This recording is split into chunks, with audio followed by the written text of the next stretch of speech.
Bonjour, bonsoir à toutes et à tous. Bienvenue dans l'émission F2M Toulouse. On est ensemble pendant 1 heure pour parler du TFC. On a changé les horaires. On s'est mis à 20 heures plutôt que 21 heures. Ça sera comme ça pendant le L'heure Ligue des confinement. Champions, Camille. De quoi? À l'heure Ligue des Champions. À l'heure Ligue des Champions, en effet. Pareil pour l'année prochaine. Euh, du coup, avec moi aujourd'hui, les titulaires. On a la feuille de match, bien sûr, avec Vincent et Mehdi. Comment ça va, les gars? Ça va et toi? Ça va la forme. On a les violets.com avec Emmanuel. Comment il va, Emmanuel? Ça va, nickel. En fait, toi, on te voit tous les confinements, c'est ça? Ouais, c'est ça. Je me réveille à ce moment-là. Et on a en défense, on a la diste avec Yves. Comment il va, Yves? Écoute, ça va, hein. Avancer l'émission pour la Ligue des Champions, pour voir l'OM faire encore 0 points, franchement. C'est beau. Mais c'est parce que on aime battre des records, mais apparemment, eux, ils battent des records encore plus hauts. Donc c'est encore plus agréable. Allez, messieurs, aujourd'hui, le programme, on va parler exclusivement du TFC, ce qui est que ça qui nous importe dans cette émission. On va faire un retour sur Toulouse-Amiens avec la belle victoire hier de nos violets sur la pelouse de la Licorne. On fera la preview Valenciennes-TFC. On passera au prono de ce match-là. Le débat, c'était la grande question cet après-midi dans le groupe. Et on a décidé de se pencher sur Spearing. Est-il la pièce maîtresse de ce début de saison? On va essayer d'analyser un peu son début de saison et de regarder ça un peu plus près. On terminera par un petit quiz que Vincent nous a préparé et vous pouvez bien sûr réagir en direct avec nous sur la page lesviolets.com dans les commentaires. Vincent sera une joie et un plaisir de lire vos commentaires et vos réactions pour débattre avec nous. Voilà, messieurs, pour le programme. Pas difficile de lui faire perdre les nerfs. Enfin, quand on a vu Zico et Socrates rater des pénaltys, pourquoi pas Maradona?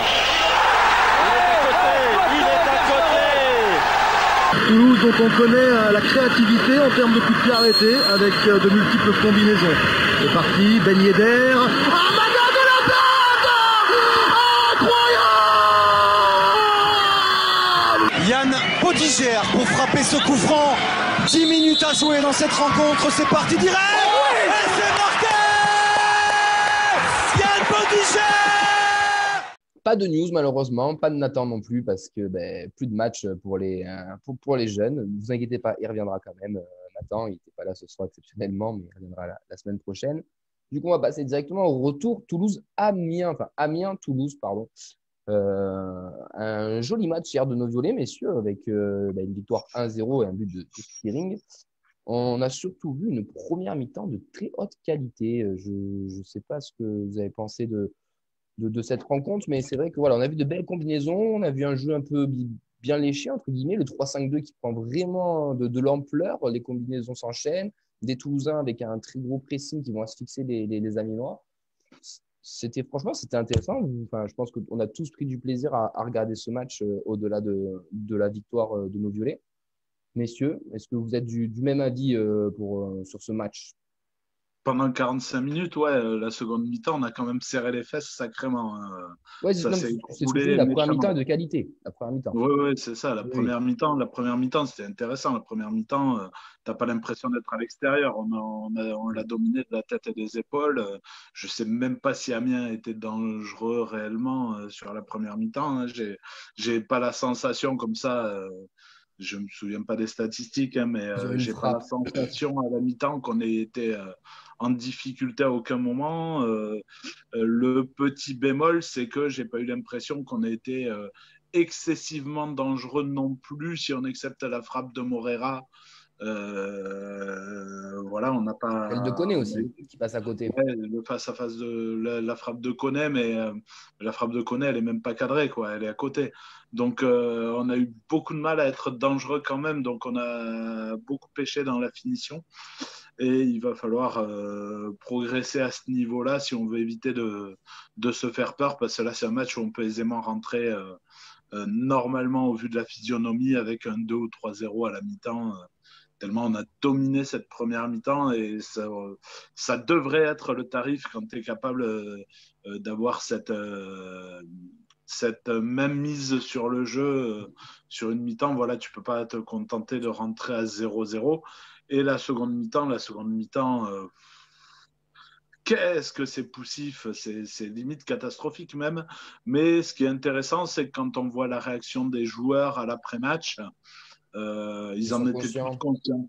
Donc voilà, ils ne sont pas retranchés derrière la victoire et ils ont tous la sensation d'avoir fait un mini hold-up, il ne faut pas se mentir. Passer à 0-0 à la mi-temps avec la deuxième mi-temps qu'on fait, revenir avec les 3 points, pour le moral, ça doit leur faire un sacré bien parce que c'est quand même un peu miraculeux sur la seconde mi-temps. D'ailleurs, surtout à 10 contre 11. Ouais, voilà, on a l'exclusion de Blin qui, à défaut de nous marquer des buts comme l'année dernière, là, s'est fait exclure, le pauvre. C'est vrai qu'après cette expulsion, on marque d'ailleurs, même pas 10 minutes après, je crois, et c'est vrai qu'à partir de là, on a un TFC qui se relâche un peu, peut-être inconsciemment, et aussi peut-être aussi un peu péché physiquement, parce qu'il ne faut pas oublier que cette première mi-temps, elle est intéressante parce qu'il y a beaucoup, beaucoup de courses à haute intensité de la part de nos Toulousains qui vont presser très, très haut et harceler les Amiénois. Mais c'est vrai qu'il faut faire attention parce qu'à la 86e minute, je crois, là, quand il y a l'entrée du putain, comment il s'appelle Apo. Ouais, Apo, là, le centre qu'il fait, si elle rentre, c'est pareil, on fait un partout et on revient la queue entre les jambes, quoi. Justement, si elle rentre, c'est pas pareil, on fait un partout. Oui, Alors voilà, c'est ça, mais c'est qu'on était quand même à 10 contre 11. Amiens finit beaucoup mieux que nous. Bien sûr. On se met en difficulté tout seul. Mais je voulais avoir quand même ton analyse sur un fait de match, Camille. Je vais y venir, c'est prévu. Tu es visionnaire. J'aimerais bien que tu nous parles des corners à 2, en fait. Tu vois, c'est marqué sur ma fiche. Les corners à 2 ont fini par payer. Alors, pour la petite histoire, c'est que sur la conversation de l'émission, hier, j'ai mis 10 minutes avant le but de Spearing. Ces corners à 2, il faut vraiment les arrêter. Et au final, 10 minutes après, on marque. Bon, voilà, le karma. Mais en attendant, moi, je reste persuadé de ça. C'est qu'Amiens, quand même, a été sacrément con. On ne peut pas comprendre au bout du 4e corner qu'il le joue tout le temps à 2. Enfin, je sais pas, tu peux au moins mettre un mec pas trop loin. Après, ça passe pour nous, tant mieux. Moi, je trouve que par rapport à ces corners, l'idée est bonne. Mais il faut varier. Là, on n'a fait que ça. Bon, ça a marché, tant mieux. Mais c'est parce que Amiens a vraiment été mauvais sur le coup. Le truc, c'est qu'en fait, le TFC a insisté, à mon avis, pour faire sortir Amiens. Et Amiens n'est pas sorti. Et l'avantage de ce but, qui est quand même sacrément chanceux, puisque personne ne la touche, elle n'est pas déviée, elle finit au fond. C'est d'ailleurs parce que personne ne la touche que Gürtner est surpris, hein, parce que jusque-là, il avait fait un match quand même assez spectaculaire. Correct. D'ailleurs, les deux gardiens ont fait un match assez spectaculaire. Mais l'avantage de ce but, c'est que justement, maintenant, dès qu'on va vouloir jouer les corners à 2, les mecs vont être obligés de sortir. Et voilà, c'est une arme à double tranchant. Tu es obligé d'insister jusqu'au moment où tu fais sortir les joueurs si tel est ton objectif. Amiens n'a pas voulu se laisser prendre au piège et ils se sont fait piéger justement sur cette arme-là. Alors, est-ce que c'est justement le karma et le retour de bâton ça dépend des croyances de chacun, mais c'est bien joué d'avoir insisté quand on a une idée d'aller jusqu'au bout. Ça change du TFC qui changeait d'avis dès qu'un truc ne marchait pas au bout de 3 secondes. Là, ça a insisté et je pense que sur les prochains matchs, tu verras que dès qu'on se mettra à 2, tu n'auras personne qui viendra se mettre là, quoi. Ouais. Messieurs, Mehdi, Emmanuel. Manuel, si tu veux y aller, vas-y. Je me demande, moi, si la deuxième mi-temps hyper poussive qu'on a faite, elle n'est pas juste due au fait qu'on a fait une première mi-temps incroyable en fait en termes d'intensité. C'était fou, quoi. Moi, je pense que, enfin, je sais pas à quel point c'était calculé, ça. Je sais pas s'ils avaient prévu de marquer en première mi-temps, d'acculer Amiens et ça n'a pas marché. Après, on marque comme ça, un peu sur un coup de chance. Mais à mon avis, on a un peu fléchi physiquement. En tout cas, je pense pas que c'était l'intention de Garand de faire reculer l'équipe à ce point en deuxième mi-temps, alors qu'on est à 11 contre 10. Mais c'est vrai que c'est un peu étonnant, ce manque de maîtrise là. J'ai l'impression que ce creux, on l'a en fait à chaque match, quoi. Chaque fois qu'on a mené, on s'est retrouvé comme ça, à avoir un moment hyper difficile. Contre Rodez la semaine dernière, c'était pareil. Les 10 dernières minutes, on ne sait pas pourquoi, alors qu'on devrait être hyper libéré. On a ce moment-là de flottement pendant un quart d'heure. Du coup, on n'a pas eu peur parce qu'on menait déjà 2-0, mais ouais, c'est toujours un peu comme ça. En même temps, c'est la preuve qu'on a encore une sacrée marge de progression.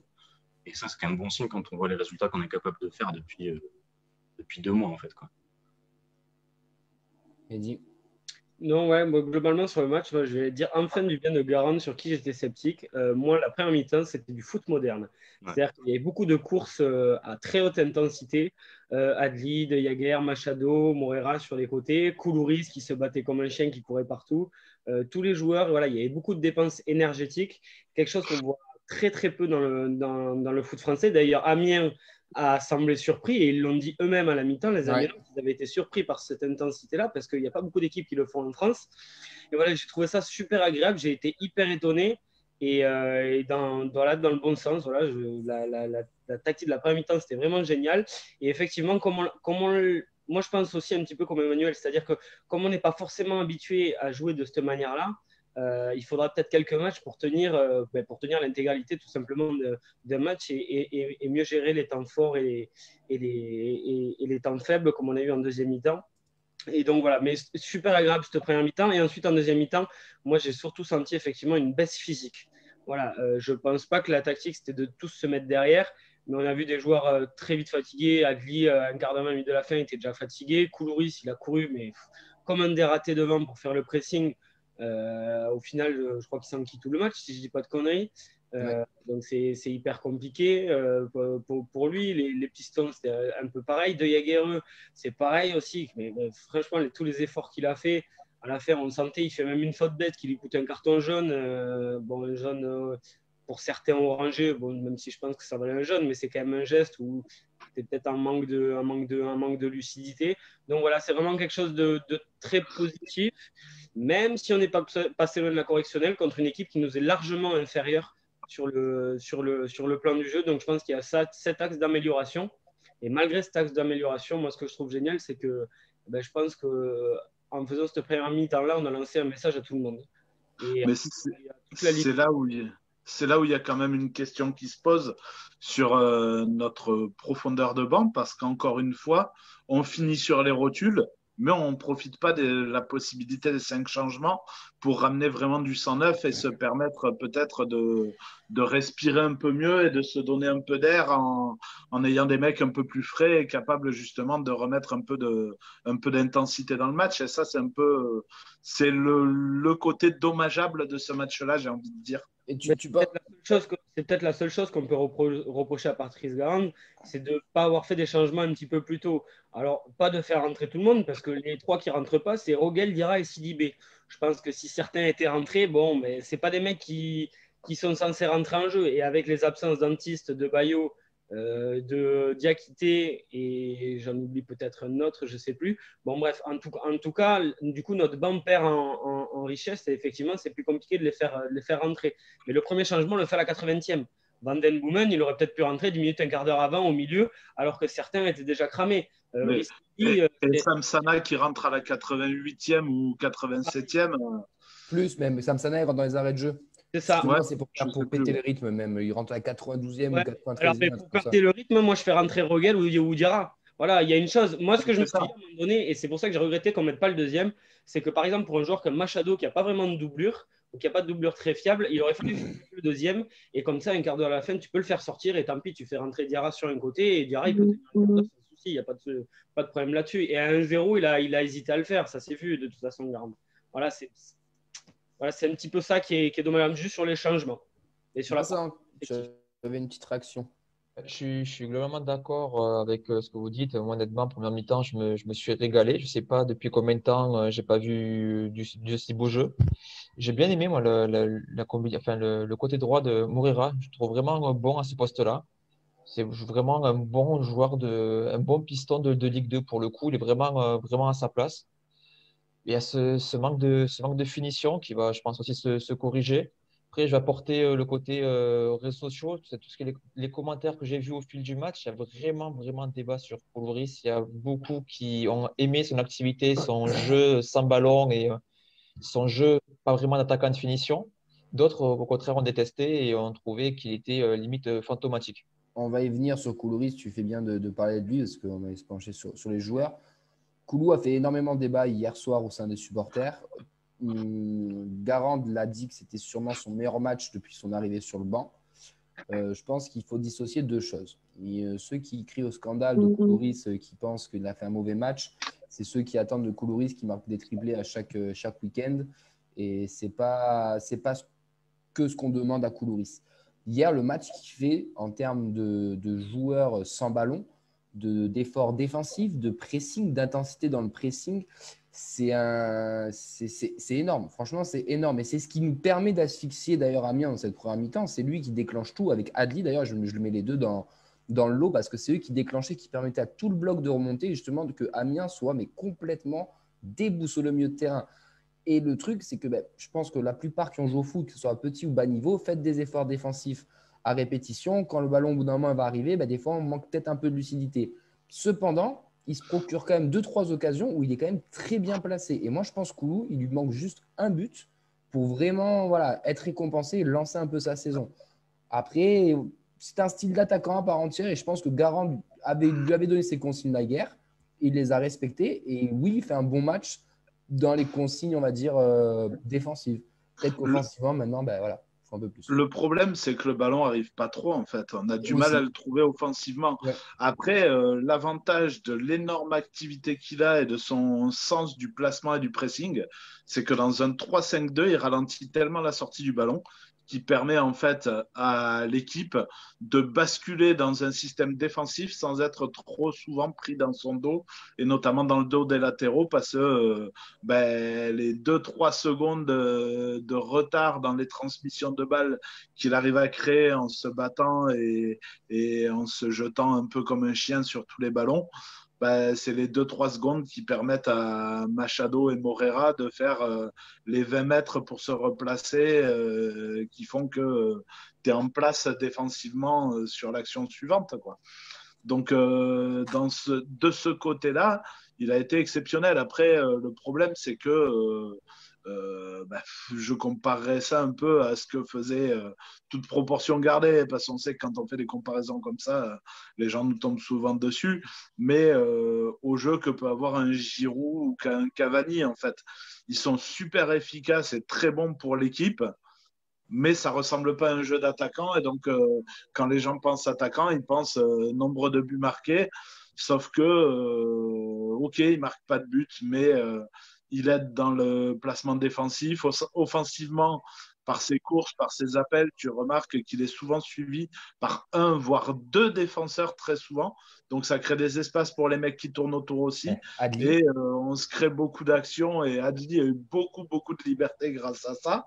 Et voilà, donc après, il faut peut-être prendre son parti que Koulouris, c'est pas un neuf c'est pas un vrai neuf et il va pas mettre 20 buts par saison. Si, c'est un vrai neuf. Il en mettra peut-être que 5 ou 6. Mais par contre, c'est tout le travail autour qui est important pour le reste de l'équipe, surtout dans l'organisation qu'on a en 3-5-2, où en fait, tu comptes beaucoup sur tes milieux hauts pour venir se projeter et mettre des buts, en fait. C'est pas un buteur, mais c'est un vrai neuf. Yves. Juste pour rebondir là-dessus, non, c'est un attaquant moderne. C'est juste ça. Il n'y a qu'à voir sur le jeu qu'on a développé en première mi-temps. C'est, alors, à notre échelle, hein, mais le jeu que développe Liverpool avec Firmino devant, avec un mec qui se dépense et qui va se démerder pour les autres. Ce que Arsenal, petit à petit, met en place. Lacazette, il ne met pratiquement pas un but, mais qu'est-ce qu'il court comme un chien. Moi, j'ai vu le mal Arsenal-Manchester, c'est exactement ça. Et ce qui est de plus en plus demandé aux attaquants. Il n'y a plus de vrais neufs à la Lewandowski qui font un petit peu le 2 et qui mettent des pions à l'appel, quoi. Ça existe de moins en moins. On va demander aux attaquants de courir partout, de défendre. Et c'est plutôt ceux qui arrivent du côté ou du milieu de terrain et qui se projettent, qui brillent plus que lui à la finition, quoi. Là, il y a autre chose aussi, c'est que contre Rodez aussi, il a joué seul en pointe, avec Adli qui était hyper libre et qui s'est déplacé. D'habitude, on joue plutôt dans un vrai 3-5-2. Quand les blessés vont revenir, ça va sûrement faire ça, à moins que Adli ait gagné sa place en 10 comme ça. Et le problème, c'est qu'à deux pointes, Koulouris, il n'a jamais été bon. Je pense que ce n'est pas un système pour lui. Et là, comme tu disais, jouer un peu en faux neuf à la Firmino, enfin, pareil, toute proportion gardée, mais c'est un truc qui peut lui convenir, en revenant comme ça un peu et en laissant de la place au piston. Mais je ne suis pas sûr que ce soit ce vers quoi Garand se dirige, quoi, à moins que vraiment il se révèle et qu'il commence à marquer. S'il commence à marquer, je pense que Garand est conscient que c'est sur le papier notre meilleur attaquant, en fait. Ouais, je suis d'accord avec toi. Je pense que c'est juste une option parce que de toute façon, on a bien vu que Bayo et Antiste, quand ils sont là, c'était la doublette qui voulait faire jouer Garand. Donc voilà, mais ça reste une option. Ça reste une option. On a vu que ça pouvait marcher. C'est ça qui est important. Ouais. Messieurs, On a parlé de Koulou, mais on n'a pas parlé de son compère, Adli, qui hier fait quand même un très bon match, encore une fois, dans un rôle d'électron libre un peu. Peut-être que aussi cette doublette avec Koulouris lui permet d'être dans cette position-là. Adli fait un très bon match, il obtient beaucoup de coups francs. Moi, je l'ai trouvé très intéressant sur ça. Après, clairement, je trouve qu'il a que 70 minutes dans les jambes. Et d'ailleurs, 75e, enfin 75e, 80e, il a des crampes et c'est Ilé qui rentre. Mais il monte en puissance, mine de rien, Amin Adli. Après, c'est son jeu, il est très provocateur. Balle au pied, il va souvent essayer de passer en contre-un, de dribbler. Donc forcément, quand tu as ce jeu-là, tu vas chercher des fautes. Après, il a une bonne protection de balle avec un centre de gravité assez bas, un placement assez intelligent pour obtenir des fautes. D'ailleurs, je me demande si nos bataves sont pas en train de déteindre un peu sur tout le monde et d'apprendre le vice à tout le monde. Parce que le rouge que prend Blin, honnêtement, je pense que dans 90% des cas, il prend pas rouge. C'est Koné qui joue super bien le coup parce que Koné le voit partir et Koné fait le mouvement pour venir se mettre dans la trajectoire et le forcer à faire une faute qui va le faire expulser. Il n'y a aucune raison à ce moment-là qu'il vienne protéger son ballon comme ça et qu'il se retourne, qu'il se mette dos au jeu pour venir chercher cette faute. C'est vraiment le vice qui nous a souvent manqué et cette capacité à aller chercher des fautes pour casser le jeu, pour récupérer des ballons devant, pour aller provoquer de l'énervement chez l'adversaire, provoquer des expulsions. Et ça fait partie de la panel des footballeurs modernes et c'est bien d'avoir des joueurs qui soient capables de faire ça aujourd'hui et pas uniquement des joueurs qui se font piéger et qui le subissent. Parce que quand tu es capable de le faire, en fait, intrinsèquement, tu as acquis la capacité de savoir que ça peut se passer et ça t'évite à toi de faire ces erreurs-là. Messieurs, vos tops, vos flops. Dans les tops, j'avais mis Adli, de Jaegereux et Rouault. Est-ce que vous êtes d'accord? Emmanuel? Je ne sais pas comment tu peux enlever Dupé des tops sur ce match-là. Et parce pourtant, j'ai mettre 3 sur lui, mais il a un trait contre les chauves, il m'a dit Camille. Il me l'a dit clairement. Il nous sauve sur ce match-là. Si on le gagne, les 3 points, ils sont en grande partie pour lui. Parce qu'il y a plusieurs actions quand même très chaudes où voilà, heureusement qu'il est là. Oui, non, bien sûr, mais je l'ai déjà mis 2 semaines d'affilée. Entre guillemets, il y a un arrêt quand même qui est fou. Hein. Sur ce match-là, j'ai pas trouvé Rouault si fantastique que ça par rapport à ce que fait Dupé. Oui, le premier arrêt, l'horizontale où il va la chercher, le ballon dévié, il est complètement fantastique, surtout pour un gardien comme lui de petite taille. Parce qu'il faut aller la chercher, elle est loin. Là, l'explosivité. Ouais.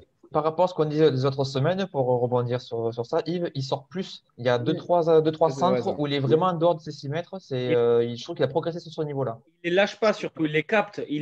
Et ça rassure la défense. Ce n'est pas les ballons boxés. Les gardiens modernes, de plus en plus, ils les boxent.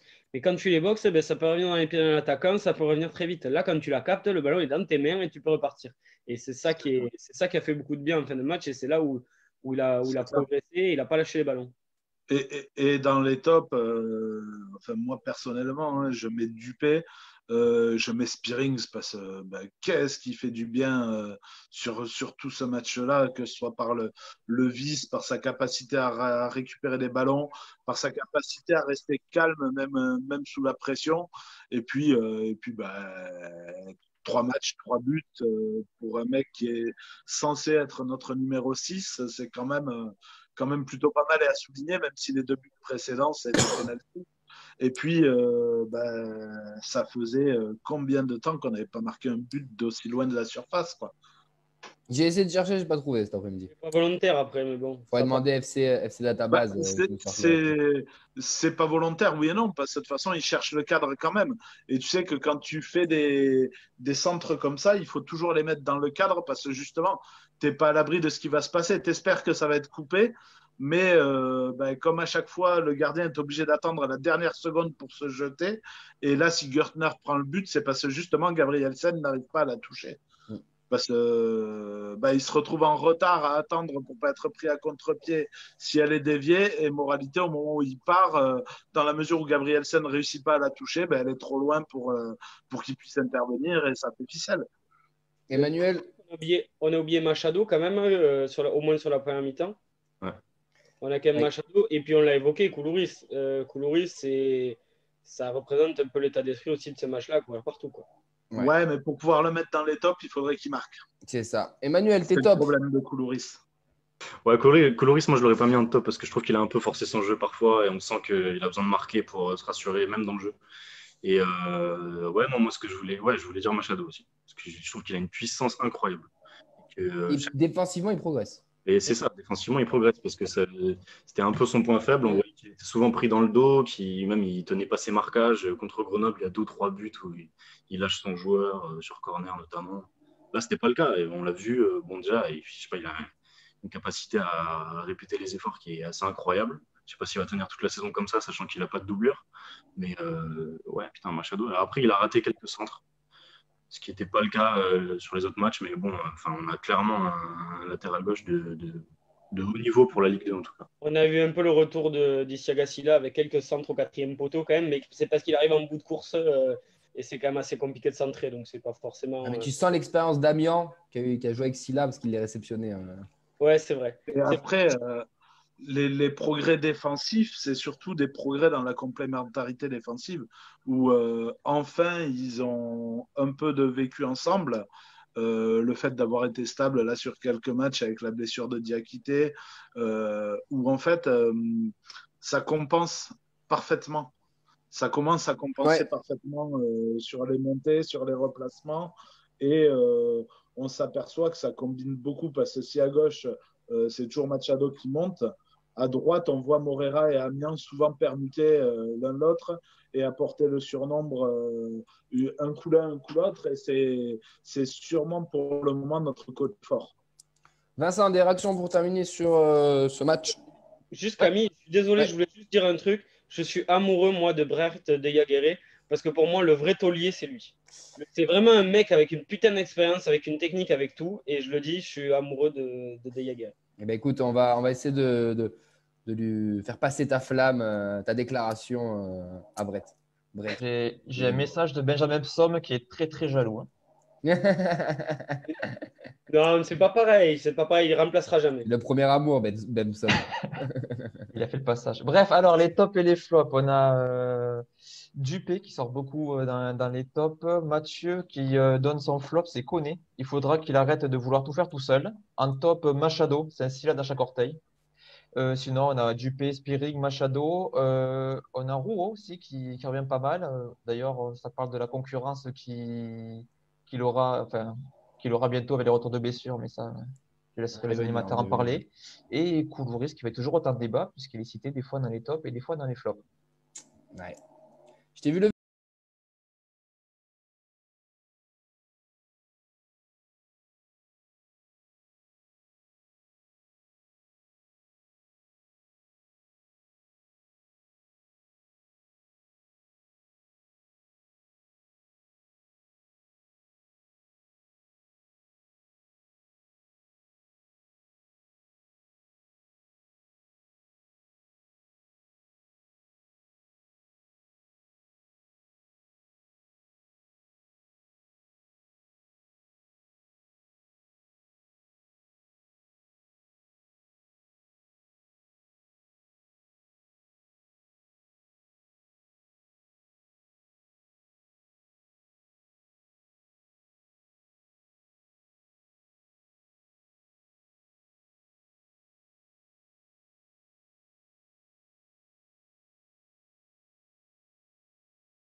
Pour gagner des matchs, faut être solide.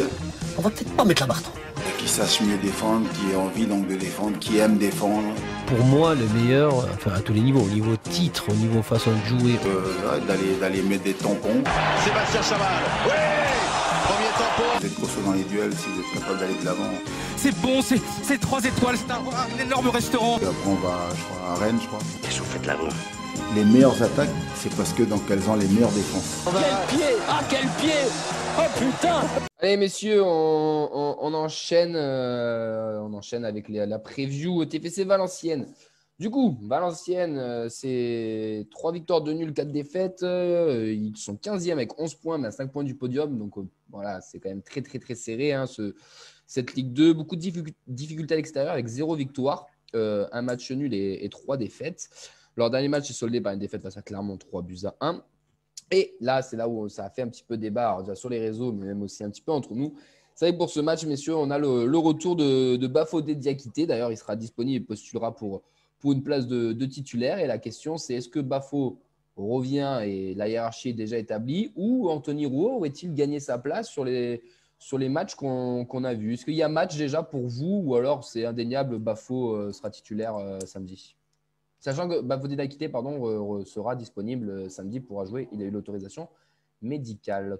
Alors, la hiérarchie est établie, mais la hiérarchie, elle n'est pas en faveur de Diakité. Comment tu peux sortir Rouault avec les matchs qu'il a fait, la stabilité, on enchaîne les clean sheets avec cette défense qui a l'air très complémentaire, voilà, et puis sa complémentarité avec Machado où les deux se couvrent parfaitement. Voilà, donc sortir Rouault pour remettre Diakité, surtout que Diakité n'avait pas été impérial sur son début de saison. S'il avait été impérial, il n'y aurait pas de discussion. Mais il n'a pas été impérial. Avec Rouault, on enchaîne 3 victoires. Donc, malheureusement, la vérité du terrain est là. Et Diakité… Donc, pour toi, Rouault, Titu samedi, Diakité remplaçant, dans l'idée, pour toi? Si tu restes logique, et pour l'instant, j'ai quand même la sensation que Garand a été plutôt toujours très logique dans ses choix. Je ne vois pas comment tu peux sortir Rouault parce que, ok, son premier match n'était pas génial, mais depuis, il est plutôt très rassurant et plutôt toujours dans les tops à chaque match, quoi. Donc voilà. La vérité du terrain est là et comment Messieurs, tu peux changer ça? Est-ce que vous rejoignez Yves?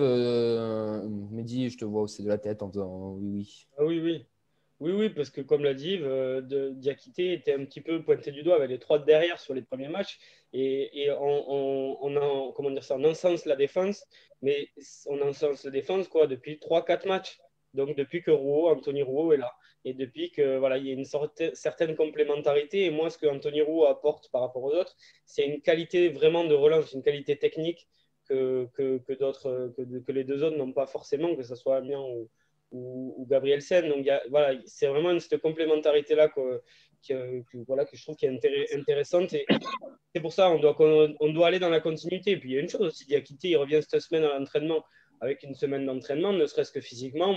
Écoute, tu es sur le banc, et puis s'il y en a un qui se blesse, il y a un carton, et tu rentreras en jeu. Il y a aussi tout simplement ça. Je pense que le vrai choix et la vraie hiérarchie, on le verra peut-être sur le match d'après, après la trêve internationale, où là, il y aura eu 3 semaines pour Diakité de s'entraîner. Et si là, effectivement, il est remplaçant, on verra que Diakité est derrière les 3 autres, tout simplement. Je ne sais pas si vous vous rappelez, en début de saison, moi, je vous disais que dans le 3-5-2, on manquait d'un profil technique derrière. Il manquait un défenseur avec une certaine stabilité technique. Et Rouault, je trouve, à ce profil-là. Dans les relances, il est à l'aise pied droit, pied gauche, que Diakité n'a pas forcément. Pour moi, Diakité, là, si on parle en termes de profil, je dis bien en termes de profil, il serait plus en concurrence avec Gabrielsen. Alors après, c'est le capitaine, machin, c'est compliqué. Mais en termes de profil pur, pour moi, il est plus en concurrence avec Gabrielsen qu'avec Rouault. Ouais, je suis assez d'accord avec toi, hein. C'est ce que je me suis fait la même réflexion. Je me demande ce qu'il donnerait comme ça dans l'axe, mais au moins ça le libérerait de toute la relance avec laquelle il n'est pas à l'aise. Diakité, on l'a vu sur les derniers matchs qu'il a joué, c'était catastrophique, les passes en touche et tout. Donc, à la limite, on peut se poser cette question-là. Le problème, c'est que maintenant, on a fait Gabrielsen notre capitaine parce que c'était un peu le taulier en début de saison. Dans une défense, on ne savait pas trop où on allait. Et donc, ça en fait plus ou moins un indiscutable de fait. Alors que dans les faits, c'est peut-être le moins rassurant des trois, parce qu'à Milan, maintenant, c'est devenu pareil, un indiscutable. Il est hors de question de bouger de là. Et qu'il est vice-capitaine à Milan, Oui. si je dis pas de conneries. Ouais. Mais c'était lui qui était capitaine. Donc quand, le capitaine et le vice-capitaine, ou le vice-capitaine, donc c'est un petit peu compliqué aussi, quoi. Mais comme Rouault, c'est le seul qui soit capable vraiment de relancer, et on sent qu'il n'a pas peur de prendre des risques. Il n'a que 3 matchs pro, mais déjà c'est lui qui tente toujours de trouver un truc, un relais au milieu, aller vers l'avant. Il s'entend bien avec Machado, ce qu'on disait tout à l'heure aussi, même défensivement, puis il est toujours bien placé.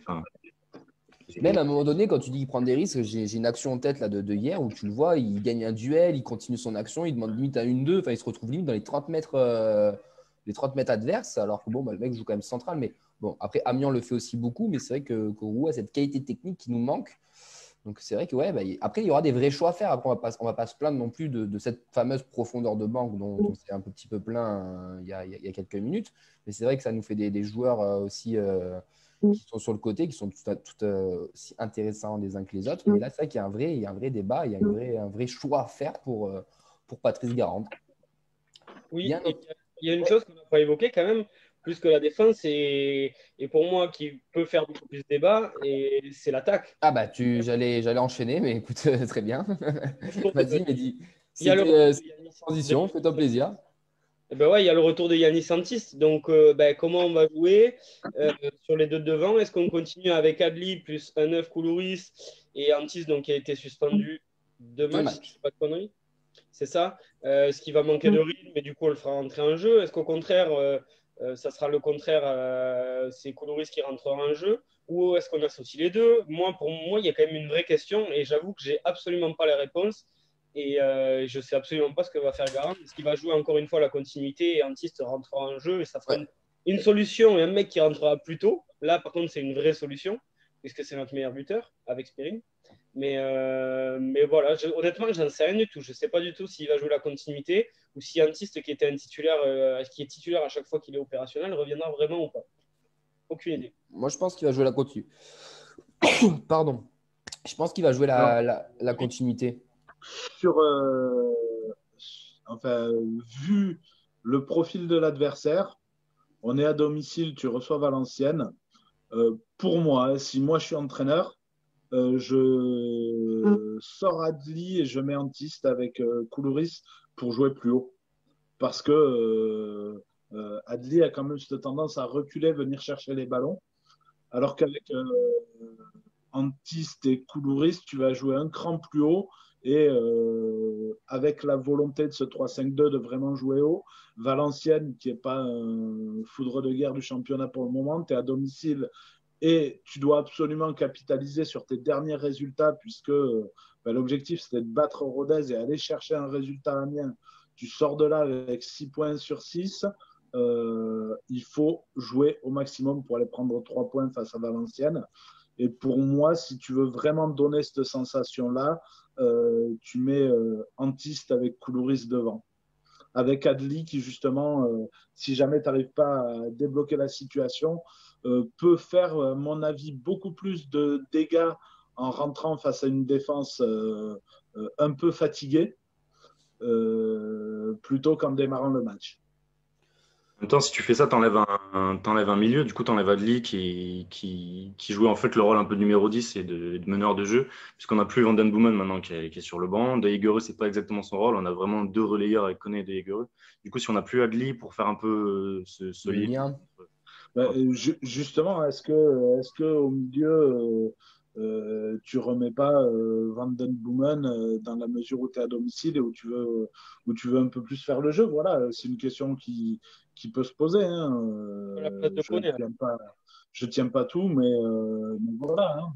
Moi, je pense que on a des paires d'attaquants en fait. Koulou et Adli sont très complémentaires, comme Bayo et Antiste peuvent l'être. Mais est-ce que Antiste, Koulou vont l'être aussi ou pas?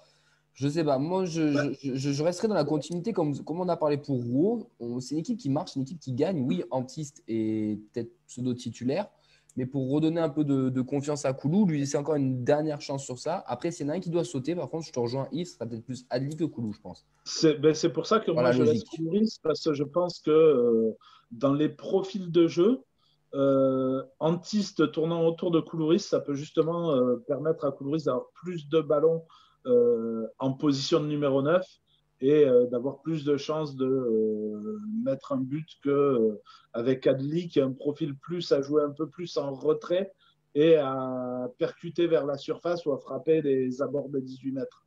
Et au-delà de ça, on a évoqué quand même les centres qui ne trouvaient pas preneur. Avec 2 attaquants dans la surface, c'est quand même toujours mieux. Ouais. Donc à partir de là, et puis c'est une équipe, à mon avis, on risque encore une fois de dominer. Valenciennes, c'est un peu la dynamique inverse de la nôtre. C'est une victoire sur les 6 derniers matchs. Voilà, ça ne va pas forcément bien. C'est une équipe qui galère un petit peu et il faut les enfoncer. Donc, effectivement, c'est aller centrer sur les côtés. Et puis, avec Antiste et Koulouris, ça fait 2 solutions. Même si, que ce soit nos relayeurs, que ce soit De Jaguerre ou Koné, se retrouvent très souvent dans la surface et on a une belle présence dans la surface. Mais bon, un deuxième attaquant, ça ne ferait pas de mal. Peut-être, je ne sais pas. Allez, messieurs. C'est là-dessus que je me base pour dire que moi, personnellement, si je me mets à la place de Garand, je sors Adli pour mettre Antiste sur ce match-là. Je ne dis pas que ce sera à tous les coups le truc à faire, mais vu la physionomie que je vois pour ce match-là, la façon dont Valenciennes va venir, voilà. On passe au prono, messieurs, parce que le temps tourne. D'ailleurs, félicitations à Samuel qui a eu le score exact et le buteur exact la semaine dernière. Donc, vous avez donné un 0 but de Spearing. Donc, bravo à lui. Vincent, quel est ton prono? Allez, 2-0 pour Toulouse. Les buteurs, s'il te plaît. Les buteurs, tiens, Machado, pourquoi pas. Mais allez, ça pique les idées, quoi. Pique les idées. Oui, et surtout pas de corner à 2, hein, surtout. Voilà. Quitte à piquer les idées. Et le deuxième, allez, Rouault. Fouillage, improbable. Mehdi. Je vais mettre 3-0 pour le TFC. Avec but de Koulouris, un but de Machado et un but de Gabrielsen sur un corner. Et je vais même aller plus loin, puisque je pronostique, puisque maintenant ça tourne. Avant, c'est les anciens Toulousains marquaient des buts contre nous. Maintenant, ils vont prendre des rouges. Donc, il y a Maxime Spano qui joue à Valenciennes. Donc, Maxime Spano va prendre un rouge comme Alexis Blais. Merci d'avoir niqué le quiz, Mehdi. Moins 1 pour toi. Emmanuel. J'ai 2-1 pour le TEF, avec un but de Koulou et un but de Adli, qui sera titulaire. Yves. 2-0 avec Koulouris et Antiste. C'est un vœu pieux pour Koulouris. Hein. 3-0, je te rejoins, Mehdi. Ouais. Je suis assez d'accord sur le 3-0. Antiste, Machado, parce que ça va finir par passer, Machado. Et écoute, on va pour lancer le débat, on va dire Spearing. Allez, messieurs, la transition est toute faite. Donc, c'était des cons. C'était des gros cons. 10 mannequins toulousains sur la pelouse, quoi. J'ai eu au téléphone, il m'a dit fonce au TFC, c'est vraiment c'est une famille. Il y a des joueurs comme Chantom, comme Jonathan Zibina, ils peuvent t'encadrer. Et puis surtout avec encore plus d'ambition. Tu mens, il ment. Alors, on le répète tous les ans. Et il y a des saisons où pérenniser, ça passe d'abord par bien défendre. Spearing est-il la pièce maîtresse de ce début de saison? Alors, on va pas vous mentir, hein, on a beaucoup regardé pour faire des débats. On a décidé de s'intéresser sur un joueur. C'est tombé sur lui. Un petit peu logique, j'ai envie de dire, vu son début de saison. Hein. Donc, on vous rappelle son parcours. Il est fordé à la Z Alkmaar. Il a joué à Rotterdam, il a joué en Détroit aussi en Hollande. On le récupère pour quelques milliers d'euros au Levski Sofia en Bulgarie. D'ailleurs, je pense qu'on a tous eu la même réaction. Quel est encore ce joueur qui arrive du championnat bulgare, en plus un Hollandais? Et au final, le mec, 3 matchs, 3 buts, certes 2 pénaltys, mais les pénaux, c'est demander à Léa Iseka, c'est pas si facile de les tirer. Comment? Azebina demande. Oui, aussi, oui. Et puis, c'est surtout que dans ce 3-5-2, depuis qu'il est là, on a l'impression que ça marche quand même mieux, que c'est plus fluide, que c'est plus voilà, régulier, qu'il y a un peu plus d'expérience. Donc, on a voulu s'arrêter sur lui. Messieurs, il a quand même fait aussi débat hier soir entre nous. Juste pour qu'on commence le débat, Garand a dit que c'était un joueur qui peut jouer bien sûr à tous les postes, hein, qui est toujours disponible, qu'on peut sortir le ballon de derrière en passant par lui, que même dans ces situations où les adversaires le pressent, il fait que des bons choix, que sa présence nous amène une qualité technique au milieu qu'on n'avait pas, et en plus il reste très calme. Cela rejaillit sur le reste de l'équipe. Quand il est arrivé, il a transformé notre jeu. En plus, même le coach, c'est lui. Tu as oublié le plus important. C'est une recrue signée Ali Rachidi. C'est vrai. C'est vrai. Comme quoi, hein.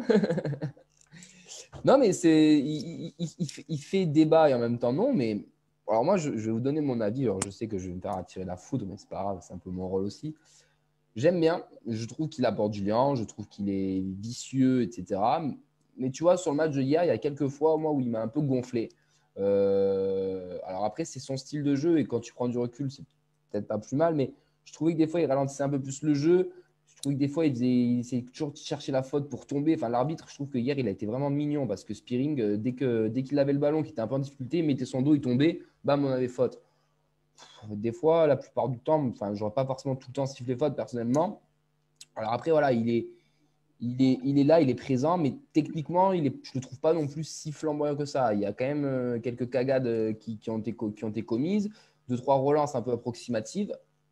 Moi, personnellement, j'attends encore un peu. J'ai l'impression, j'ai peur qu'on soit sur une sorte de hype du mois d'octobre et que dans 2 mois, il ne soit plus là. Donc, je préfère encore attendre. Je pense qu'il y a beaucoup de choses à dire, lui, sur Spearing. C'est-à-dire que c'est un petit peu, effectivement, un peu un chaînon manquant de toute façon, un 6 un peu vicieux qui fait des fautes, etc., qui a un style de jeu qu'on n'avait pas de toute façon. Alors qu'il est formé 10 à la base. Hein.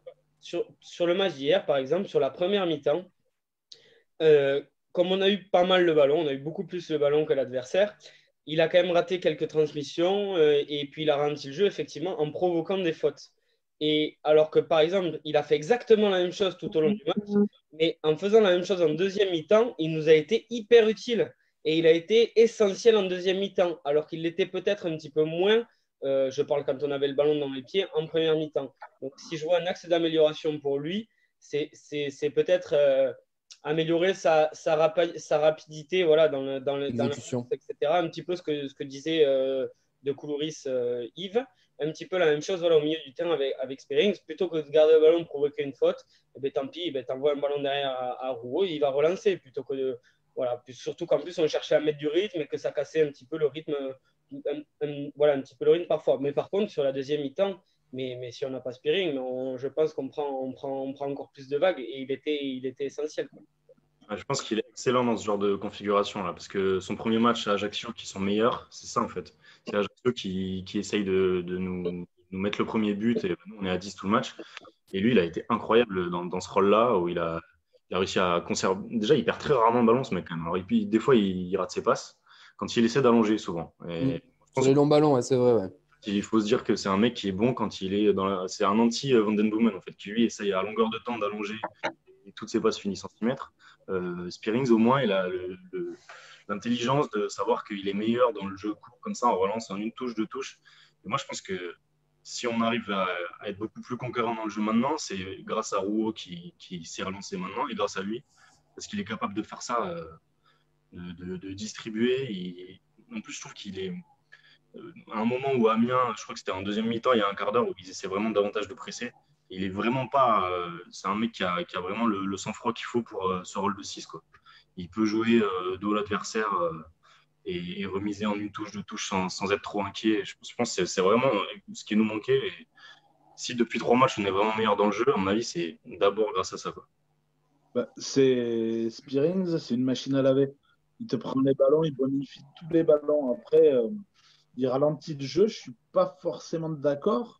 Parce que, en fait, si tu regardes bien, on manque quand même un peu de mobilité devant et les appels, il n'y en a pas tant que ça. Donc, c'est un peu compliqué de jouer vite vers l'avant. Et sinon, tu vas vite basculer dans des longs ballons où c'est un peu kick and rush à la va comme je te pousse en espérant que devant, le mec que tu as, il va aller plus vite que celui d'à côté. Et donc ça, tu peux le jouer quand tu as Bayo et Antiste qui vont très très vite. Mais quand tu as Adli qui décroche beaucoup pour venir chercher le ballon parce qu'il le demande beaucoup dans les pieds et Koulouris, c'est pas forcément le jeu. Donc c'est pour ça que ça cherche beaucoup du petit périmètre, ça cherche beaucoup autour. Et effectivement, oui, le jeu est un peu ralenti, mais dans le même temps, ça t'évite de te mettre en difficulté avec cette capacité dans la conservation de balles permanente et ce reproche que tu lui fais, Camille, qui est pour moi un atout, c'est que il perd pas un ballon, il obtient la faute ou quand il perd le ballon, c'est qu'on a tenté quelque chose offensivement pour déstabiliser l'adversaire. Et donc, en fait, tu perds des ballons, mais qui ne te mettent pas en difficulté. Et Bien par sûr. contre, si tu es réussi, tu mets l'adversaire en difficulté. Donc, à partir de là… C'est que hier, moi, je trouve qu'il en a abusé aussi. L'arbitre a été… il tombait un peu dans son piège, j'ai envie de dire, mais après, tant mieux, c'est aussi une certaine intelligence de sa part. Mais il faudra faire attention. Moi, ce qui me fait vraiment peur, et je ne vais vraiment pas vous mentir, c'est que j'espère juste que ça va pas être une hype de 3 semaines. Tu vois. Et il fait des bonnes prestats, il fait des bons matchs, il est là, il est présent. Mais est-ce qu'il va être, aussi régulier toute la saison? Voilà, maintenant, avec ce TF, avec tout partout où on est passé, j'ai aussi l'expérience entre guillemets d'attendre, on ne va pas se mentir. Mais voilà, il fait des bonnes impressions, il a des bons trucs, il y a quelques défauts. Mais je ne sais pas, je ne suis pas encore convaincu à 100%. C'est vraiment très bizarre le sentiment que j'ai, c'est très paradoxal, mais je ne suis vraiment pas convaincu. Il fasse attention. Hein. Comment? Il a Sidibé derrière, donc il faut qu'il fasse attention quand même. Mais je dirais qu'en fait, il n'a pas Sidibé derrière. Pour moi, c'est 2 options différentes en fait. Pour moi, Spearings, je le mettrais en balance avec Van Den Boomen en fonction de l'approche du match que tu as. S'il faut un peu plus être capable de récupérer des ballons et d'être un peu solide défensivement, tu mets Spearings. Et si tu veux plus lâcher les chevaux et aller vers l'avant, un peu comme le débat anti-Stadli avant, je pense que si tu veux un peu plus lâcher les chevaux, tu peux te permettre d'utiliser De Jagereux un peu plus dans un rôle de faux 6 et d'avoir Van Den Boomen qui va être plus haut aux côtés de Koné, au lieu d'avoir Spearings qui va être derrière De Jagereux. Et voilà. Donc, ça t'offre des options dans un même schéma tactique, des options totalement différentes dans l'animation, en fait. Vincent, tu as des… Oui, on te réveille, désolé. Excusez-moi. Tu as des réactions apparemment à nous. Je vais pas te faire le quiz ici, c'est incroyable. Il revisionnait les matchs de l'an dernier, c'est pour ça. Ouais. Non, j'ai écouté tes bons commentaires, ça a pris 5 minutes sur un an, c'est pas beaucoup. Hein. Alors, j'ai quelques réactions. On a Guillaume qui dit « J'ai l'impression de voir Matic en droitier, il organise et peu de changements de rythme. Mathieu, il est très bien placé, il sécurise la défense. » Sur Twitter, on avait une réaction. Clairement, un avant et un après. La dernière recrute est certainement la plus essentielle. Quelle machine elle avait. Ça fait longtemps que le recrutement n'a pas été aussi bon pour José. Romain qui trouve que c'est une très bonne pioche et qui tire de loin aussi. Et on a Nobru, je pense que c'est le diminutif de Bruno. C'est un joueur intelligent, pile ce qu'il nous fallait au milieu, une vraie bonne pioche. Unanime. Ouais, je vois que tout le monde est unanime. J'avais une connerie à te sortir et je l'ai. Comment vouliez-vous qu'il en soit différemment? J'étais d'accord avec Samuel. Oui, c'est vrai. C'est vrai que pour la première fois, Samuel a été même choqué de cette annonce. C'est à se demander si finalement la seule fois où ils ont… c'est peut-être parce qu'ils ont tort, quoi. Il est quand même sélectionné pour être meilleur joueur de Ligue 2 du mois d'octobre. Messieurs, d'ailleurs, c'est grâce au site maligue2.fr. Donc, n'hésitez pas à aller voter pour lui. Ça lui fera plaisir. J'ai envie de dire, est-ce qu'il sera élu? On ne sait pas, on verra. En tout cas, on verra face à Valenciennes s'il continue sur ses prestations. Est-ce que vous voulez rajouter un dernier mot sur notre petit Spearing? Juste à parler de… ça fait que 3 matchs qu'il est là aussi. Hein. On a évoqué depuis tout le début de saison, mais en fait, ce mec-là, il est arrivé que depuis 3 matchs. Donc, c'est quand même quelque chose qui est assez récent. Il y a encore effectivement des choses à mettre en place. Et je pense qu'avec ce mec-là, on en reparlera peut-être dans les émissions du mois de janvier et quand il sera vraiment installé. Et c'est là qu'on verra vraiment à quoi il servira. Si c'était juste, j'allais dire un épiphénomène du mois d'août, mais non, le mercato était décalé, mais du mois d'octobre. Et on verra bien. Mais bon, vu le recrutement, vu l'expérience des mecs, etc., je ne pense pas qu'il y ait d'énormes flops cette saison. Mais c'est ce qu'il y a à souligner et à mettre au crédit de la cellule de recrutement, c'est qu'on a fait des recrues qui se sont tous intégrés à une vitesse incroyable.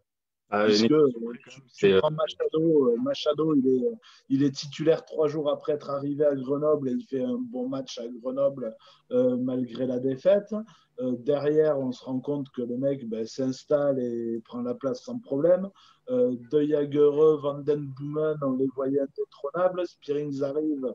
Voilà. Donc, à ce niveau-là, chapeau bas sur le profil des joueurs choisis. Parce qu'on a réussi, ce qui n'est pas évident, à recruter des joueurs qui viennent tous de l'étranger, qui ne connaissaient ni la Ligue 1 ni la Ligue 2 et qui sont adaptés dans l'effectif immédiatement et performants dans un championnat où on sait tous que c'est réputé d'être compliqué pour un joueur y arrivant de s'imposer et de s'installer. Ouais, je suis d'accord avec toi. C'est juste un bémol sur les choix qu'on a fait en attaque, parce que là, on se retrouve avec Bayo et Ili qu'on a recrutés et qui ne sont pas convaincus. Enfin, Bayo, il a un profil singulier, donc il peut être utile sur un match où on a besoin de jouer long. Mais sinon, on a bien vu que dans le jeu, c'était quand même très limité. Et Ili, bon, c'est un renard, mais du coup, c'est pareil. Pour une équipe qui a besoin de toucher le ballon et de jouer, c'est pas incroyable. Donc, sur les 4 qu'on a devant, je trouve que pour l'instant, on n'en a aucun qui se détache vraiment et qui est vraiment acquis une place de titulaire. Ili a été pris pour faire du complément. Ili a été pris pour faire un attaquant de complément et pour être justement un mec qui va rentrer. Et à chaque fois qu'il rentre, il est dangereux, voire décisif. Parce qu'il obtient des pénaltys, il est capable de la mettre au fond aussi. On ne l'a pas assez vu encore. Je pense qu'on peut le voir un petit peu plus, notamment sur le match de hier soir. Tu peux juger quand même sur ses rentrées et sur le nombre de fois un attaquant, il est jugé à sa productivité. Et contrairement à Koulouris, en très peu de temps de jeu, il a été très souvent décisif. Oui, non, mais c'était très positif à chaque fois qu'on l'a vu et c'est pour ça que j'ai été très. J'aimerais voir plus. Hier. Je ne suis pas du tout aussi positif que vous sur Ili. Enfin, je trouve qu'à chaque fois, même quand il a joué une demi-heure, on ne l'a pas vu. Et après, effectivement, il a une qualité, c'est que quand il a une opportunité, il ne la rate pas. C'est-à-dire, la passe en retrait à Rodez, il la chope et ça fait péno.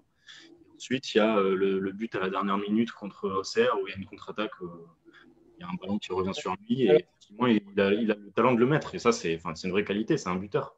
Mais alors, est-ce que c'est faible dans le jeu, quoi? On garde quand même le souvenir de sa rentrée face à Sochaux lors de son premier match, si je ne dis pas de conneries. Au bout de 5 minutes de jeu, un tacle en travers, un carton jaune. Et ça, ça veut dire que le mec, il a envie et qu'il a envie de jouer, qu'il va apporter un état d'esprit. Et rien que pour ça, il peut rentrer et aller mettre des brins devant. Allez, messieurs, on passe au quiz. Et maintenant, c'est le quiz de la feuille de match. Alors, le petit quiz, ça va être sur Valenciennes. Je sais pas, j'ai eu cette idée-là, me levant ce matin, je me suis dit, tiens, si on faisait un quiz sur Valenciennes. Alors, première question, ça va être… Vous avez Google Maps sous les mains, les gars. Il n'y a pas JB, il n'y a pas de triche, hein, c'est correct. On embrasse le patron, bien sûr. Alors, première question, rapidité. Que signifie le A de VAFC? Athlétique Atlético Association. C'est le A de Valenciennes. Mehdi, t'as dit un truc, non? Je sais pas. Athlétique? Non, c'est une ville de la banlieue de Valenciennes. Armentières. Arras. Armentières, non? Comment c'est le bled là? Ça galère. Armentieri. Armentieri, on l'embrasse. Hein. Andros. J'en peux plus. Bon, on va pas trop. Il y aurait JB, il aurait trouvé. Bref, il devrait chercher. Attends, c'était Anzin, c'est une ville à côté. Donc, c'était Valenciennes Anzin Football Club. Et c'est devenu VFC, c'est rentré dans le langage courant. Et 0 point, ça commence bien. On dirait le TEF l'an dernier. Deuxième question. Combien y a-t-il de places? Ça va être tour de rôle. Combien de saisons le club a-t-il passé en Ligue 2? Valenciennes. Depuis qu'ils sont descendus ou dans leur existence complète? Dans leur existence. On a une fourchette ou pas? J'ai pas faim, merci. 47. Ok, 47. Camille. 51. Emmanuel. 29. Mehdi. 32. Eh bien, c'est un tout pile de Mehdi. Bien joué. C'était 32. Donc, dans leur histoire, ils font quand même 32 saisons en Ligue 2 et 33 en Ligue 1. C'est quand même un bilan plutôt pas mal. J'ai pas de mérite, on en parlera après, Camille. Ah, tu l'as lu sur le livre. Ah, putain. Allez, rapidité. Quel Alors, animal... Si vous lisez des livres aussi, voilà, vous savez, sur la fiche de poste, c'était pas écrit ça, hein, d'ailleurs. Pardon. Quel animal est la mascotte de Valenciennes? Tapis. Ah non, merde. Pardon. C'est pas la mascotte, c'est autre chose. C'est la biscotte. Fennec. Le quoi? Je sais pas, c'est pas un écureuil ou un fennec ou un truc comme ça, hein? C'est pas un rongeur? Alors, va à Valenciennes. Un fennec dans le Même Nord. à 23h, tu vois un fennec, franchement, change de médicament. Ah, mais c'était pas marqué dans son livre, ça. C'est un animal qui vole. Un aigle. noix. Non, l'aigle, c'est Nice. C'est non. pas si loin que ça, l'eau. Hein. C'est genre. Ah, de- une hirondelle. Le signe. Non. Un cygne, ouais, c'est un cygne. Je ne sais pas pourquoi. C'est un cygne, c'est comme ça. C'est l'emblème de la ville de Valenciennes aussi. Donc, Ça va être lié, c'est peut-être pour ça. C'est pour ça, ouais. Vincent. Non, mais je dis pourquoi un cygne à Valenciennes et pas ailleurs, quoi. À Valenciennes, à part Borloo qui picole, il n'y a pas grand-chose. Question suivante. Qui est le dernier buteur du TFC contre Valenciennes, que ce soit domicile ou extérieur? Le Dernier menteur. buteur. Sérieux? Ben Non. Yedder. Ah, Ben c'est Yedder, c'est Ben Yedder, c'est Mehdi qui l'a. De toute façon, quand Ben tu Yedder. sais pas, de toute façon, tu dis soit Ben Yedder, soit Braithwaite sur les équipes qui sont descendues récemment, et puis tu as une chance sur deux pratiquement. C'était quand même un triplé, hein. Victoire 3-1 du TFC, c'était le 17 mai 2014. Avec le grand coach Caz à l'époque, je ne sais pas si tu te rappelles. Ouais. On va reparler pour terminer, la dernière victoire du TFC à Valenciennes. Donc ça remonte au 16 janvier 2010. C'était une victoire 3-1. Et je veux la compo du TFC. En 2010? Carasso dans les buts? Attends. On va commencer tour de rôle. C'est un tour de rôle, Non, hein, donc pas Carasso, pareil. non. Avec Duchesse. quelques secondes. T'as un joker. Camille, on t'a pas entendu. Puis t'es mon patron à moi, donc je vais te faire la lèche. Allez, on va commencer par Trop Camille. de Tiens. patron, pas, c'est Nadien. Allez, Quoi? un joueur. C'est à qui, ça, moi? C'est toi, Camille. Putain, je retente Duchesse. Eh bien, bonne soirée, Camille. Merci d'être venu. On va passer à Mehdi. En Tabanou. 2010? C'est qui le gardien en 2010? Tabanou, oui. Tabanou, c'est bon. Emmanuel. Dido. Ido, c'est bon. Yves. Ah, ça va. 2010. Ouais. Aucune idée. Qui c'est qu'on va mettre? Dido, Siriex. Et dans Siriex, c'est pas bon. On va passer donc sur un duel entre Mehdi et Emmanuel. Et vu qu'il n'y a plus que deux, je vais vous donner un indice. Il y en a quelques-uns qu'on a reçus à l'émission. Et on va commencer par Mehdi, du coup. Capou? Capou, c'est bon. Emmanuel. Braten. Braten, c'est bon. Mehdi. Seto. Seto, c'est bon. Emmanuel. Tous les invités du confinement. Congrès. Bon. Mehdi. Il y en a combien là? Il en reste 5. Ok. Vous n'avez pas donné le gardien, c'est pas Duchesse. Un indice. Oui, c'est pas Duchesse. Qui c'était en 2010? Oh. Mais, Amada, non? Ali? Et non, c'est perdu. C'est pas Ali. Valverde? Eh oui. Après avoir gagné le Tour d'Espagne, Valverde était le gardien du TFC. Attends, Emmanuel, il en faut un encore pour qu'il gagne. Bah, C'est il bon. en reste 4. Il en reste 4 pour Emmanuel. Tu as deux défenseurs, un milieu, un attaquant. Facile. En pointe en 2010. Facile. Eh ben, c'est Gignac. C'est la bonne réponse. Effectivement, c'est Gignac. Et vous avez oublié Sissoko, Mbengue et Fofana. Et j'aurais même accepté. Il y a un remplaçant qui est rentré à la place de Gignac à la 92e. C'est Dupuis. Celui qu'il trouvait. Là, je lui ai offert l'ordinateur, la maison, la bagnole, le confinement et tout ce qu'il voulait. Voilà. Victoire d'Emmanuel. Félicitations. Le quiz de la feuille de match est terminé. Oh yeah! Allez, messieurs, c'est fini pour cette 88e émission. Attends, je vais te lancer, Mehdi, ne t'inquiète pas.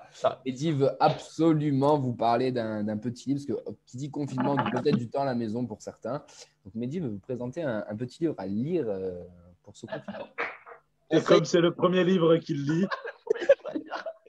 Ouais, j'ai fait une grande découverte à 25 ans, je me suis mis à lire. J'ai pris ce genre de truc. Il paraît qu'il y avait du papier dedans, qu'il y avait des trucs inscrits. Donc voilà, c'était pas des hiéroglyphes. Non, mais voilà, trêve de plaisanterie. Ouais, il y a le confinement, il y en a qui vont se faire chier. Alors, il y en a qui veulent pas lire du tout et qui liront pas du tout. Ça voilà. Mais c'est surtout que t'es un enfoiré parce qu'on peut pas l'acheter. Si, tu peux le commander sur la Fnac et j'ai fait comme ça et je l'ai reçu. Sociotraître, la Fnac, voilà. Et ton petit libraire qui n'a pas le droit de vendre des bouquins. Moi, ils font du drive à Cugnot, le libraire de Cugnot. Je suis allé acheter 3 ou 4 livres aussi, parce que oui, bon, mais j'en lis d'autres. Notamment un autre livre dont on a parlé avec Camille Daniel Riolo. Je suis allé acheter chez un libraire, mais là, je n'avais pas le choix. Donc, j'ai fait comme ça. Et juste, ça s'appelle Le Gros Livre de la Ligue 2. Voilà, c'est fait par 2 journalistes, Thomas Bonavent et Maxime Yana. Je ne sais absolument pas qui c'est, mais le bouquin qu'ils ont fait, il y a beaucoup de second degré. C'est l'histoire de la Ligue 2. C'est un peu comme la Ligue 2. C'est vraiment à la bonne franquette, avec notamment le classement des buvettes, le classement des toilettes. Voilà, des conneries comme ça. Il y a des pages sur les clubs les plus capés. On retrouve par exemple des clubs comme Besançon, des trucs comme ça. Voilà, il y a plein de choses sur la Ligue 2. Ça parle aussi un petit peu de Toulouse, bien évidemment. Mais voilà, si vous voulez passer un peu de temps, il y a des images pour ceux qui ne veulent pas trop lire. avec juste des légendes, voilà, il y a des trucs comme ça. Ça parle de Châteauroux, bien entendu. Donc, c'est pas sexy, mais voilà, c'est la Ligue 2 de toute façon. Et franchement, c'est vraiment très drôle. Est-ce qu'on n'essaierait pas de les inviter à une émission qui a la trêve internationale? Mehdi, est-ce que je ne te donnerais pas la mission d'essayer de les inviter? Pourquoi pas? Franchement, pourquoi pas? Après, le truc, s'ils nous écoutent. Et moi, j'invite tout le monde à aller donc, sur les réseaux insulter Mehdi, puisqu'on peut cumuler. Il est supporter lyonnais, il achète les bouquins de Daniel Riolo et il est contre les libraires indépendants puisqu'il va Il est gersois en plus.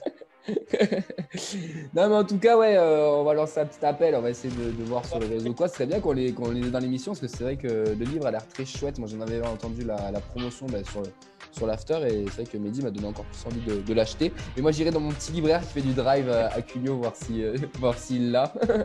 Ou je me le ferai prêter. Après, il n'y a pas forcément beaucoup sur Toulouse parce qu'on n'est pas, et c'est quand même quelque chose de bien, considéré comme une équipe estampillée Ligue 2, quoi. C'est un point positif. En tout cas, on lance l'appel, on essaiera de les inviter qui viennent nous parler de tout ça. Messieurs, je vous remercie. Merci Manuel, merci Vincent, Mehdi, Yves. On se retrouve la semaine prochaine du coup à partir de 20h sur le Facebook lesviolets.com. Rendez-vous samedi 19h pour TPC Valenciennes. Bien sûr, un gros Forza Viola pour samedi pour continuer d'enchaîner et aller vers le classement de la Ligue 2. Bonne soirée à tout le monde. Ciao, bye bye. Ciao.